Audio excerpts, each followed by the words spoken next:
Bill समानता की दिशा में नरेंद्र मोदी के द्वारा लाया गया एक बहुत ही साहसिक कदम है, जिसको गुरु रहमान से धमकी से अगर गुरु रहमान डर गया तो फिर गुरु रहमान कहलाने का डर नहीं लगता बम से? डर बजरंगबली छोड़ किसी के बाप से नहीं लगता हमको महाराज के, तो बम से कुछ है, बम क्या करेगा मेरा। यूजीसी का सपोर्ट करते हैं अभी भी? 100% सपोर्ट करते हैं, 2 संशोधन के साथ। धमकी मिलने के बावजूद? अरे बात धमकी का, बम चलेगा गोली चलेगा तो भी मैं सपोर्ट करूंगा, लेकिन 2 मैं जितेंद्र कुमार, आप देख रहे हैं यूथ जागरण। हमारे साथ गुरु रहमान सर है और इनसे आज जानेंगे यूजीसी जो अभी नया कानून लाया है उस पर पूरे देश में बहुत बड़ा विवाद छिड़ गया है, तो इसी सब मुद्दे पर आज सर से बात करेंगे। सर बहुत बहुत स्वागत है। बहुत बहुत धन्यवाद, बहुत बहुत धन्यवाद। सर अभी जो नया यूजीसी नया कानून आया है उसको लेकर बहुत बड़ा विवाद छिड़ गया है, इसको कैसे देखते हैं? देखिए, एक बात मैं स्पष्ट रूप से आपको बता दूं, मैं खुद स्वर्ण हूं और स्वर्ण होने के बावजूद मैंने इस बिल का समर्थन किया था कुछ शर्तों पर। जैसे UGC equity act, UGC equity act, इसमें पूरी तरह से इस बात को, पहले SC/ST था, केवल SC/ST का प्रावधान था, इस बार इसमें OBC को भी जोड़ दिया गया है। इसमें आपको श्री दिग्विजय सिंह थे, आपको रविशंकर बाबू थे, ये लोग की कमेटी थी और कमेटी ने इसको सामने रख दिया है कि अगर SC/ST OBC के जाति, धर्म, लिंग, दिव्यांगता या किसी भी क्षेत्र, वर्ण, किसी के आधार पर अगर भेदभाव होता है तो उनके विरुद्ध वो सख्त 3 वर्ष की, कम से कम 3 वर्ष का सजा है और उनको यूनिवर्सिटी डिबार भी कर सकती है। तो इसमें मैंने समर्थन किया था, लेकिन एक इसमें मेरी शर्त थी कि पहली शर्त ये थी कि अगर कोई किसी पर आरोप लगाता है तो आरोप की जांच होनी चाहिए। आरोप अगर सही है तो निश्चित रूप से वो दंड का भागी होगा। अगर झूठा आरोप है तो झूठा आरोप लगाने वाले पर कार्रवाई होनी चाहिए। दूसरी बात कि इस कमेटी में एक ऐसे निष्पक्ष व्यक्ति स्वर्ण को ही रखे जो भली भांति इसको जांच कर सके।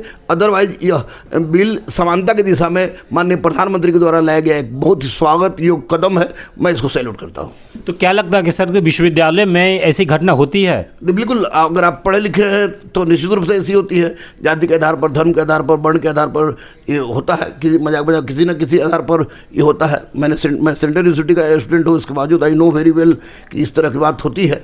तो होती है तभी ना मैं इसका समर्थन कर रहा हूँ। मैं पढ़ा लिखा हूँ, 7 विषय में MA हूँ, मैं 3 PhD में डिलीट हूँ, तो उसके बाद अगर समर्थन करो तो मैं पागल तो नहीं ना हूँ। जाहिर सी बात है कि इस तरह की बात होती थी, लेकिन झूठा केस में कोई ना फंसे और इसमें जांच कमेटी में एक स्वर्ण भी रहे तो अच्छा रहेगा। तो अभी जितने स्वर्ण जाति रोड सड़क पे आ गए हैं, अब अभी सुप्रीम कोर्ट ने इस पे रोक भी लगा दिए हैं, तो इसके बाद क्या होगा? मैं सुप्रीम कोर्ट के फैसला को मैं तहे दिल से स्वीकार कर रहा हूँ। उनका फैसला सुप्रीम कोर्ट के विरुद्ध इधर उधर जाने की किसी की औकात नहीं है। तो ये माननीय सर्वोच्च न्यायालय के फैसला को स्वीकार करना सबके लिए बाध्यता भी है। तो अब होगा, देखा जाएगा 19 मार्च को इसका फिर रिपोर्ट अगर पेश होता है तो देखिए सरकार क्या अपना पक्ष रखती है, उसके बाद जो भी आएगा उसको स्वीकार करना पड़ेगा। अब जैसे इस पे रोक लग गई है तो रोक लगने के बाद SC/ST अगर OBC सड़क पर आ जाएंगे तो फिर क्या करेंगे? इसका मैं समर्थन नहीं करता हूँ। सड़क पर आना, देखिए अपने देश में रहकर अपने देश का क्षति पहुँचाना, अपने देश का अहित करना, ये आपस में बैकवर्ड फॉरवर्ड SC/ST हिंदू मुस्लिम करके देश को कमज़ोर करने का मैं कभी समर्थक नहीं रहा हूँ। मैं अहिंसा का पुजारी हूँ, गांधी पर विश्वास करता हूँ। गांधी हमारे राष्ट्रपिता हैं, इसलिए रोड पर उतरे या ना उतरे इस बात से हमको कोई लेना देना नहीं है। वैचारिक लड़ाई चल रही है, वैचारिक लड़ाई चलनी चाहिए।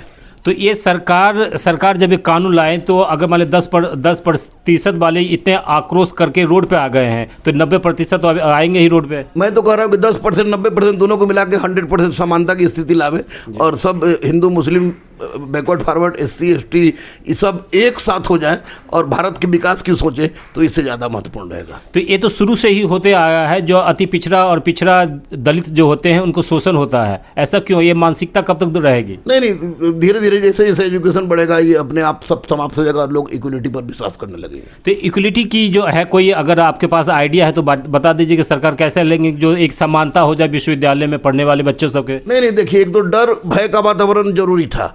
मैं अभी भी कह रहा हूं कि अगर कोई कानून आता है जिससे अगर शोषण करने वाले के विरुद्ध कठोर कार्रवाई होती है तो ये बढ़िया है। मैं माननीय नरेंद्र मोदी को एक ऐसे सितारे के रूप में देखता हूं जो निश्चित रूप से समानता लाने की दिशा में एक बहुत साहसी कदम उनका था।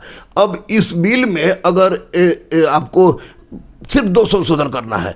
एक कि अगर कोई किसी को झूठे आरोप पे फंसाता है तो उसकी गहराई से जांच हो, अगर उसका आरोप झूठा है तो झूठे व्यक्ति के विरुद्ध दंडात्मक कार्रवाई हो। दूसरा है जिसके लिए जो कमेटी बनी जो जांच करेगी उसमें एक स्वर्ण वर्ग को भी एक दिया जाए ताकि वो अच्छी तरह से इसको जांच करे। अदरवाइज यह बिल समानता की दिशा में नरेंद्र मोदी के द्वारा लाया गया एक बहुत ही साहसिक कदम है जिसको गुरु रहमान सैल्यूट करता है। अगर मान लो किसी बच्चे ने SC ST या OBC वाले अगर जनरल को ये आरोप लगाते हैं तो इसकी कमेटी जांच कितने दिन में कर देगी? ये तो आपको 24 घंटा के अंदर कहा गया है कि उसका रिपोर्ट देने के लिए, लेकिन इसी में सुधार की कुछ उसमें अगर गलती है तो उसी को सुधारने के लिए माननीय सर्वोच्च न्यायालय ने समय दिया है और 19 मार्च को इसको रिपोर्ट प्रस्तुत करेगी। सरकार अपना क्या पक्ष रखती है, निश्चित रूप से सरकार सही सोच रही है और सरकार जो पक्ष रखेगी ठीक रखेगी। और UGC के सपोर्ट आप कर रहे हैं इस नए कानून को, तो इसमें आपको भी धमकी मिला है? धमकी से मैं नहीं डरता। मैं जानता हूँ यह सब समान हानि जीवन मृत्यु। जो आदमी 1.5 साल मंदिर के पास बैठ के खाना खाया हो, पोस्टर साटा हो, पेपर बांटा हो, तो उस आदमी को ज़िंदगी और मौत से कोई परवाह नहीं। मैं जानता हूँ जब मौत होगी तो होगी, और जब मौत नहीं होगी तो किसी की औकात नहीं है।